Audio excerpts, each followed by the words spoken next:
sur Europe 1. Les enfants d'Europe 1. Et ce matin, avec les enfants d'Europe 1, Dimitri Pavlenko, retour sur la mort de Georges Pompidou. Eh oui, 2 avril 1974, le président de la République est mort. Il l'était depuis presque 5 ans lors d'Autriche. Oui, au début de l'année 74, les 30 Glorieuses sont terminées. Le président Pompidou appelle les Français à être forts face aux difficultés économiques du pays.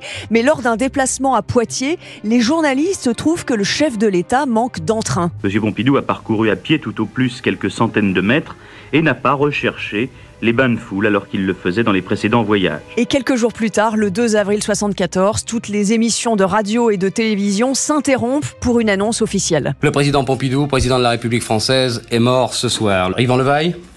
Les députés, sans nul doute, s'attendaient à quelque chose, ne cachaient pas l'éventualité d'élections anticipées. Seuls quelques proches étaient au courant de l'état de santé du président. Il souffrait d'une maladie de la moelle osseuse et bénéficiait depuis plusieurs mois d'un traitement très lourd. Il s'éteint à l'âge de 62 ans et la première déclaration officielle est faite par Pierre Messmer, son Premier ministre depuis 2 ans.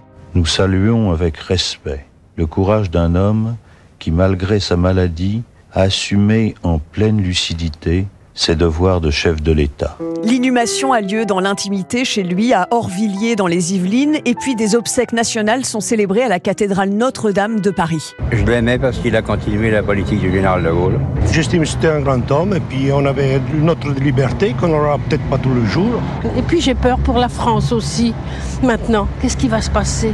Pompidou mort, il faut maintenant penser à l'avenir. Qui pour le remplacer ? Jacques Chaban-Delmas, Valéry Giscard d'Estaing, Pierre Messmer se déclarent intéressés et cela fait bien rire le communiste Georges Marchais. La première phase de la bataille électorale a donné lieu du côté de l'ex-majorité à un étonnant et lamentable spectacle.